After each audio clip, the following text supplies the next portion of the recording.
तो नमस्कार, हम डिस्कस कर रहे हैं नवंबर 2017 का क्वेश्चन पेपर, जो वो हिस्ट्री का क्वेश्चन पेपर 2 है। क्वेश्चन नंबर 1 है हमारे पास। इसमें पूछा गया है कि निम्नलिखित में से कौन सा हड़प्पा स्थल जो है वो बलूचिस्तान में स्थित नहीं है। तो आपको पता है डाबरकोट, कोह और सुख्तकांग, ये डोर जो है, ये तीनों स्थल जो है वो बलूचिस्तान में स्थित है। शोरतगोई इकलौता एक स्थल है जो अफगानिस्तान के अंदर स्थित है। तो आपको यहाँ पे जा करके जो है वो ऑप्शन नंबर इसका 3 जो है, 1, 2 और 3 जो है वो शामिल हैं। इसके सही आंसर रहेगा इसका सी। और क्वेश्चन नंबर सी मैंने 3 जो है सही आंसर जो है इसका रहेगा। वैदिक नदियां जो है उनके नाम दिए गए हैं। कुंभा का जो नाम है वो आपको पता है काबुल है, आधुनिक नाम। परुष्णी का राबी है। सदा नीरा जो है वो गंडक है, और शतुद्री जो है वो सतलुज। तो इस तरीके से जो इसका सही ऑप्शन हो जाता है वो ऑप्शन नंबर 2 हो जाता है। कुंभा काबुल पुरुषनी का राबी के साथ, सदा नीरा गंडक के साथ, और शतुद्री जो है सतलुज के साथ हो जाएगा। तो ऑप्शन नंबर 3 है हमारे पास। 3 में पूछा गया क्वेश्चन नंबर में निम्नलिखित में से नहीं, गौतम बुद्ध के शारीरिक अवशेषों पर निम्न स्थल पर शाक्यों ने स्तूप बनाया जिसका समर्थन पुरातात्विक साक्ष्य करते हैं। तो ये ऑप्शन नंबर 3 है, और ये है पिपरी हवा के अंदर जो है ये बनाया गया था। Option number 3। निम्नलिखित में से कौन सा युग्म सही सुमेलित नहीं है। तो सही सुमेलित नहीं है इसमें पुष्प कलावती चरसद्दा जो है इसका चरसद्दा जो है शाकल सियालकोट सही है। ताम्रलिपि ताम्लुक जो है वो सही है। विजयपुरी इसका जो है वो सम्मिलित नहीं है। धरणीकोट नहीं है इसका सम्मिलित। तो ऑप्शन नंबर 4 हो जाएगा। क्वेश्चन नंबर 5 है मेरे पास। निम्नलिखित अभिलेखों में कौन सा अभिलेख अशोक की धर्म विजय की जानकारी देता है। तो वो अभिलेख 13वां अभिलेख था। आपको 13 के 13 अभिलेख जो है वो आने चाहिए। हम नेक्स्ट लेक्चर ला रहा हूँ मौर्य साम्राज्य के ऊपर। शक एवं विक्रम संवत के आरंभ के बीच कितने वर्षों का अंतर है। तो शक एवं विक्रम संवत के बीच जो अंतर है वो लगभग 135 वर्षों का अंतर है। निम्नलिखित में से कौन सा युद्धों के टक्स, आपको ये लिखना कमेंट बॉक्स में कि ये कब जो है इनके जो है लॉन्चिंग वर्ष कौन कौन से है शक और विक्रमी के बीच में, किसने इनको लॉन्च किया था। निम्नलिखित में से कौन युद्धों के टकसाल के अंदर थे। तो वो थे रोहतक और सुनेत। ऑप्शन नंबर 3 जो है वो इसका सही आंसर है। निम्नलिखित स्मारकों में हीनयान कालक्रम का सबसे विस्तृत एवं विकसित चैत्य कौन सा था। तो वो था आपका कार्ले। ऑप्शन नंबर 3 जो है वो सही है इसका। 4 जो है निम्नलिखित 9 का क्या है, निम्नलिखित में से किस स्थान पर जो है वो कुषाण जो है कुषाण देवकुल प्राप्त होता है, जहाँ राजकीय पुरुषों की प्रतिमाएं रखी जाती है। तो ये प्राप्त हुआ है हमें मार्च से। ऑप्शन नंबर 2 इसका सही हो जाएगा। हमारा नेक्स्ट क्वेश्चन है, क्या पूछा गया निम्नलिखित में से नहीं, हल किसकी प्रतिमा का विशिष्ट लक्षण है। तो ये है आपका बलराम जो है लक्ष्मण के जो भाई थे, उनकी जो ये कृष्ण के भाई, इनका जो है वो हथियार हुआ करता। महाराष्ट्र में नहपान के काल में सुवर्ण में करशापन के बीच का विनिमय दर क्या था। वो 1:35 था। ऑप्शन नंबर जो है वो डी सही रहेगा आपका। और फिर जो है क्वेश्चन नंबर 11 जो है आपको 12 डिस्कस करना है। समुद्रगुप्त एवं कुमारगुप्त दोनों ने अश्वमेध भांत के सिक्के चलाए थे। तो ये जो है वो सही है। दोनों ने ही अपने अभिलेख अवशेष याज्ञ के संपादन का उल्लेख नहीं किया है। तो ये दोनों सही है, परंतु एक दूसरे की जो है सही व्याख्या नहीं कर रहे। तो इसलिए हम बी के साथ जाएंगे। क्वेश्चन नंबर 13, निम्नलिखित में से किस में से दक्षिण में शैव आचार्य जो है कौन थे। तो दक्षिण के जो शैव आचार्य थे वो थे आपके सुंदर मूर्ति जी। और क्वेश्चन नंबर 14, निम्नलिखित खजुराहो मंदिरों में से कौन से मंदिर संधार शैली के हैं। तो संधार शैली के जो हैं वो है लक्ष्मण मंदिर, और दूसरा है आपका ये पार्श्वनाथ मंदिर। तो ये ऑप्शन नंबर जो है वो 2 सही रहेगा इसका।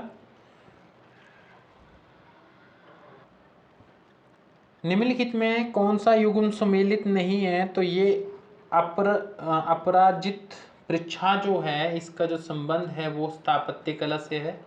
अष्टांग हृदय का जो संबंध है वो है आपका चिकित्सा से। लीलावती जो है मैथमेटिक्स रिलेटेड है, ये गलत है। बैजंती का जो संबंध है वो शब्दकोश से है। तो ये लीलावती हमारे पास गलत है। तो ऑप्शन नंबर 3 जो है हमारा सही हो जाएगा। वे चोल राजा जिसने अपनी कटुता मिटाने के श्रीलंका के विजयबाव के साथ शांति स्थापित कर ली और अपनी पुत्री का विवाह एक सिंधी राजकुमार से कर दिया, ये किसने किया था। ये किया था कुलोत्तुंग प्रथम ने। कौन थे ये, चोल थे, ठीक है। तो ऑप्शन नंबर जो है ये हमारा हो गया। और अब 17 देखना है हमने। इसमें क्या पूछा गया है कि रामायण विषय संबंधी उत्कीर्ण निम्न गुफा में प्राप्त होते हैं। तो ये है आपका आंध्र प्रदेश का जो उंडाविल है, यहाँ पे प्राप्त होते हैं। 18 है, दरअसल उसने जो है दिल्ली को भारत में तुर्की साम्राज्य का न केवल राजनीतिक एवं प्रशासनिक केंद्र बनाया बल्कि अपनी सांस्कृतिक गतिविधियों का केंद्र भी बनाया था। ये उल्लेखनीय है कि दिल्ली को सल्तनत काल के साहित्य में कभी भी सिर्फ उसके नाम से उल्लेखित नहीं किया गया। इसे हजरते दिल्ली या राजसी दिल्ली या शहर कहा गया। ये सुल्तान कौन थे? ये सुल्तान थे आपके, ऑप्शन नंबर रहेगा इसका इल्तुतमिश, ठीक है, ए। और निम्नलिखित में से कौन सूफियों के संवादों का संकलन नहीं है? तो सूफियों के संवादों का संकलन नहीं है तो फवाद उल फुआद है, खैर उल मजालिस है, सुरूर उस सुदूर जो है ये भी है, मतला उल अनवर जो है ये नहीं है, ऑप्शन नंबर 3 नहीं है हमारे पास। 20 है, निम्नलिखित में से कौन सुल्तान अलाउद्दीन खिलजी के अनाज मूल्यों के नियंत्रण की नीति का अधिनियम जो है नहीं है? तो ये था आपका 20 का पूछा गया है। तो सुल्तान द्वारा अनाजों के मूल्यों का निर्धारण, राजसी अनाज का अनेक भंडार गृहों में भंडारण करना, शाहना के पूर्व अनुमति के बिना अनाज नहीं बेचना, ये ऑप्शन नंबर 3 जो है वो सही नहीं है। सूखे के समय अनाज के सस्ते मूल्य को बरकरार रखने के लिए बिना आवश्यकता सिद्ध किए किसी भी व्यक्ति को न्यूनतम अनाज भी खरीदने की इजाजत नहीं होनी चाहिए, ये भी सही है। अब हमारे पास जो है वो 21 है, निम्नलिखित में से किस पुस्तकों में भारी वजन को उठाने के लिए चरखी का प्रयोग पहली बार मिलता है? तो आपको पता है कि ये मिलता है आपका ये आफीफ की तारीख फिरोशाही के अंदर मिलता है और सीरत फिरोशाही के अंदर मिलता है। इसको बरनी की तारीख फिरोशाही और फतूहत उस सलातीन से कंफ्यूज नहीं करना है आपने। ऑप्शन नंबर सी और डी जो है वो हो जाएगा, ये 2 और 3 2 जो है वो हो जाएगा, सी और डी इसमें आ जाएंगे। फिर है 22 हमारे पास। 22 में क्या पूछा गया है कि शब्द दिए गए उनके अर्थ हमें ढूंढने हैं। तो जो सरखेल है ना, इसका संबंध होता है कनिष्ठ सैन्य अधिकारी, उसका जो संबंध है। शब जो है वो शब नबीस का जो संबंध है वो है आपका रात्रि लेखक। शिफा खाना जो होता है अस्पताल होता है, आपको पता है ये। और सिलाहदार जो है वो ये सैनिक होता है। तो ऑप्शन नंबर जो है इसका सही हो जाएगा आपका 4। अब आपको 23 ढूंढना है। 23 में क्या बोला गया? सुल्तान गहरी धार्मिक प्रवृत्ति वाला था, वे अपने धार्मिक कर्तव्यों का निर्वहन बड़ी पाबंदी से करता था। दिन में 5 बार नमाज अदा करता था और रमजान में उपवास करता था। उस दौरान वे मांस नहीं खाता था। सूफियों, विद्वानों और ब्राह्मण पंडितों का बड़ा आदर करता था और उन्हें भूमि दान देता था। वे राज्य के महलों में शेखुल इस्लाम की राय लेता था और उलेमा से उससे के संबंध मान्यता मैत्रीपूर्ण थे। तो ये कथन जो है वो कश्मीर के जो शासक थे, जिन्हें कश्मीर का अकबर कहा जाता है, जैनुल अबूदीन जो है वो उनके अबीदीन के संबंध में कहा गया है। मेवाड़ के शासकों को कालानुक्रम में जो है वो लगाना है आपको। ये पीजीटी के अंदर, एचएएस के अंदर और कॉलेज कैडर के अंदर 3 बार आ चुका है। तो उम्मीद है कि ये कभी भी रिपीट हो सकता है, नेट के अंदर तो आता ही रहता है। राणा रायमल, राणा सांगा, राणा उदा, राणा कुंभा के बारे में पूछा गया है। सबसे पहले राणा कुंभा आएंगे, उसके बाद जो है वो राणा उदा, फिर उसके पश्चात जो है वो राणा रायमल और फिर राणा सांगा का संबंध है। तो ऑप्शन नंबर 2 हमारा सही हो जाएगा। क्वेश्चन नंबर 25 है, निम्नलिखित में से किस सूफी संत ने अपने रुशदनामा में श्री गोरख, अलख निरंजन और ओंकार का जिक्र किया था? ये किया था आपके शेख अब्दुल कुदुस गंगोही के द्वारा जो है वो किया गया था। मध्यकाल में यूनानी पुस्तकों को अरबी अनुवाद के माध्यम से समझा गया। टॉलमी और गैलेन खगोल और विज्ञान के औषध विज्ञान के प्रमुख विशेषज्ञ बने रहे। तो ऑप्शन नंबर ये सही हो जाएगा। टॉमस रो ने लिखा कि मुगल दरबार के मुस्लिम मौलानों को दर्शन शास्त्र और गणित का ज्ञान था और वे महान ज्योतिषी और अरस्तु, यूक्लिड और एरोवेस के बारे में बात कर सकते हैं। ये था आपका, दोनों सही है आपके, तो ये सही हो जाएगा एक। 27 दिया गया हमारे पास कि मध्यकाल में मदरसे मुख्य रूप से मुस्लिम धर्मशास्त्र और उसके विशाल साहित्य से संबंधित रहे हैं। अधिकांश उच्च शिक्षा मदरसे के बाहर शिक्षकों द्वारा जो है व्यक्तिगत रूप से दी जाती थी, जो प्राय अपने व्यक्तिगत प्रमाण पत्र देते थे। तो ये भी जो है ऑप्शन सही हो जाएगा, परंतु ये जो है वो एक दूसरे की सही व्याख्या नहीं कर रहे, इसलिए हम ऑप्शन नंबर 2 के साथ जाएंगे। 28 है, भारत और उज्बेकिस्तान के कौन से दो शासक मक्का और मदीना के पवित्र क्षेत्रों की ओर जाने वाले रास्तों को विजित करने हेतु सहमत हुए थे? तो ये हुए थे आपके अब्दुल अकबर और अब्दुल्ला खान उज्बेक।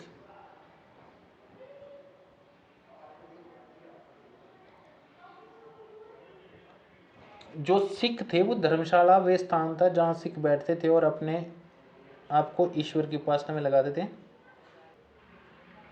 जब ठग सज्जन ने गुरु अर्जुन के सामने समर्पण किया तो उसने धर्मशाला बनाई थी, ये गलत है, तो ऑप्शन नंबर ए सही और आर गलत हो जाएगा। ये आदेश दिया गया कि हरम में निवास करने वालों के नामों का उल्लेख सार्वजनिक रूप से नहीं किया जाना चाहिए, बल्कि उनके जन्म स्थान, देश, शहर व आधारित किसी विशेष आधार के उनका नामोल्लेख किया जाना चाहिए। उस बादशाह की पहचान की जिसने बेगमों के नामों को सार्वजनिक करने की प्रथा को समाप्त कर दिया। तो ये क्या था आपका, अकबर ने किया था। ठीक है। महाराष्ट्र के रामदासी पंथ के बारे में क्या सही नहीं है? तो वो सही नहीं है आपका। ये था आपका रामदासियों का पारंपरिक लक्षण उनकी गैर राजनीतिक अभिवृत्ति था। ये सही नहीं है, पहला ही हमें ऑप्शन मिल गया और ये बाकी 3 सही है।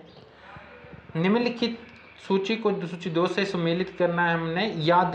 याददाश्त का जो है संबंध है हमारा, ये है ज्ञापन के साथ। तालिका का जो संबंध है वो है संक्षिप्त दस्तावेज के साथ।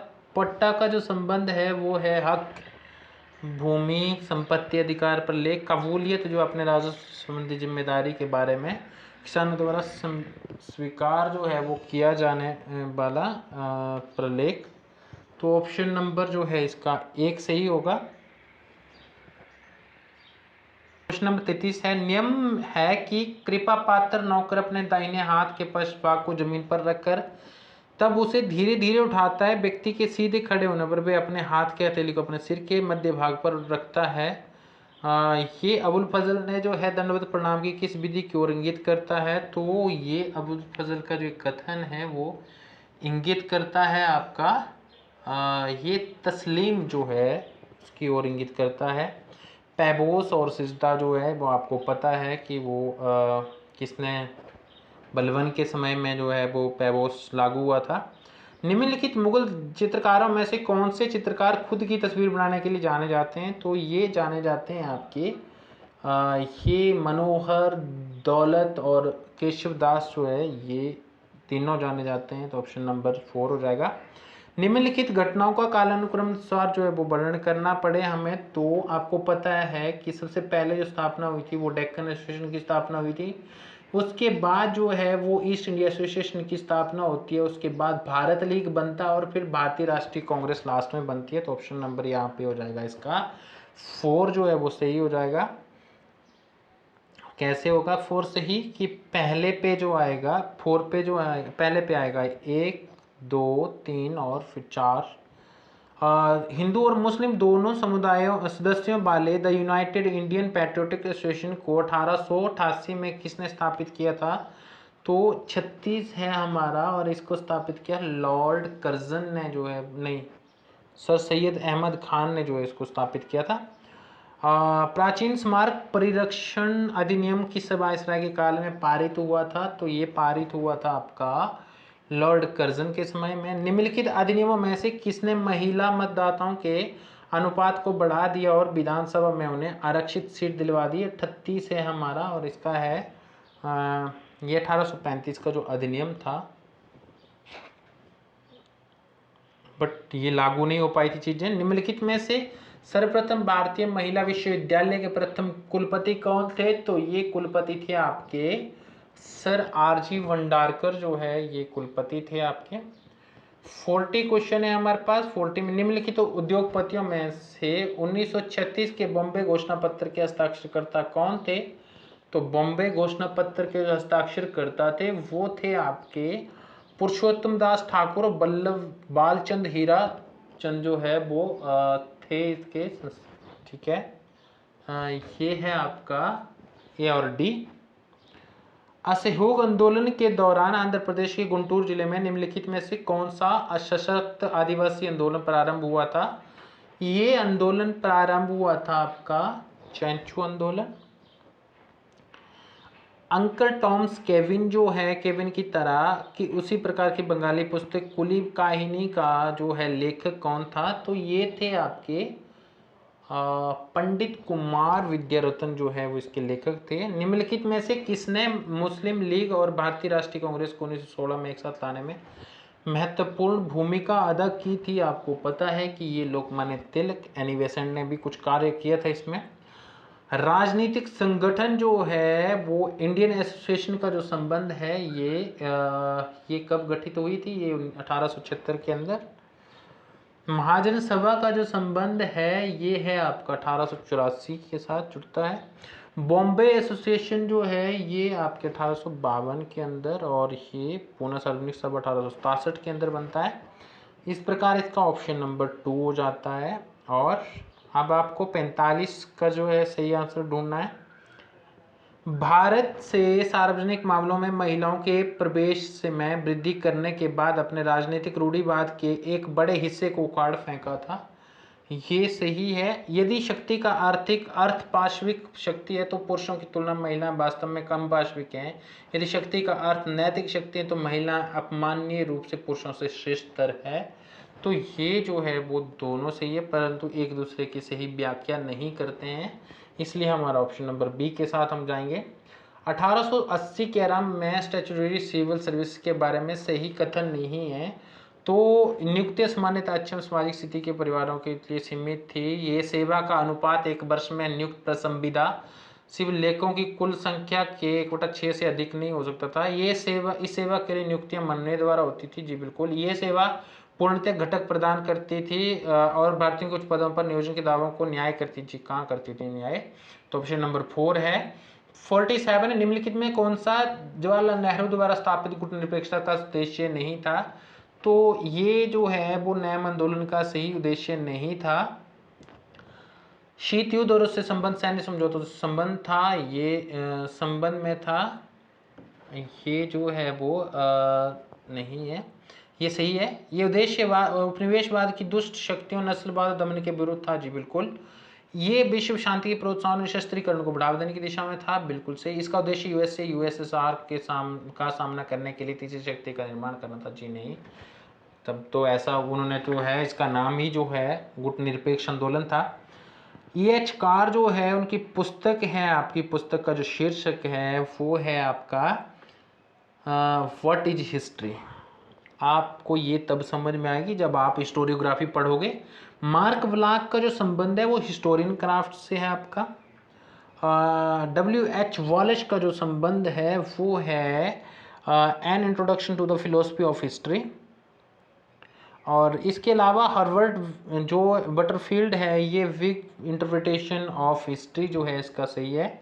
ऑप्शन नंबर 4 सही हो जाएगा इसका। और फिर जो है ऑप्शन नंबर 49 दिया गया, निम्नलिखित में से किस वर्ष वार्सा समझौता और के देशों और नाटो के बीच घोषित हुए वे अब शत्रु नहीं रहे, शीत युद्ध की समाप्ति को प्रकट करती संधि थी? तो ये वर्सा पैकेट के साथ थी, 1990 के अंदर की गई थी। लेखक के साथ पुस्तक को मिलान करना है। जेपी गूच का जो संबंध है ये आपके history and historians of the 19th century. Edward गिवन का जो संबंध है ये आपका decline and fall on Roman empire. फिर है आपका ऑसवाल्ड स्पेंगलर का जो संबंध है ये है the decline of the west. और आरजी कॉलिंगवुड आपको पता है इनका संबंध द आइडिया ऑफ हिस्ट्री से है। ऑप्शन नंबर हमारे पास हो जाएगा 4। तो इस तरीके से इसका अंत होता है, एंड हो गया। आप जो है वो चैनल पर जा सकते हैं भुंगू जीएस के ऊपर और उसको सब्सक्राइब कर सकते हैं। और इसी के साथ जो है वो ये क्वेश्चन पेपर जो है वो समाप्त होता है हमारा। और उम्मीद करता हूँ आपको समझ आया होगा। आप पीजीटी का एग्ज़ाम भर सकते हैं और टीजीटी के लिए भी ये महत्वपूर्ण होते हैं। इसके साथ साथ जो है आप HP सेट का एग्ज़ाम भी अभी भर सकते हैं, और HP सेट के लिए या किसी भी स्टेट लेवल के सेट के लिए जो है ये महत्वपूर्ण है। थैंक यू सो मच, धन्यवाद, जय हिंद, जय भारत। और उम्मीद है इस बार आप JRF लगाएंगे। Thank you so much.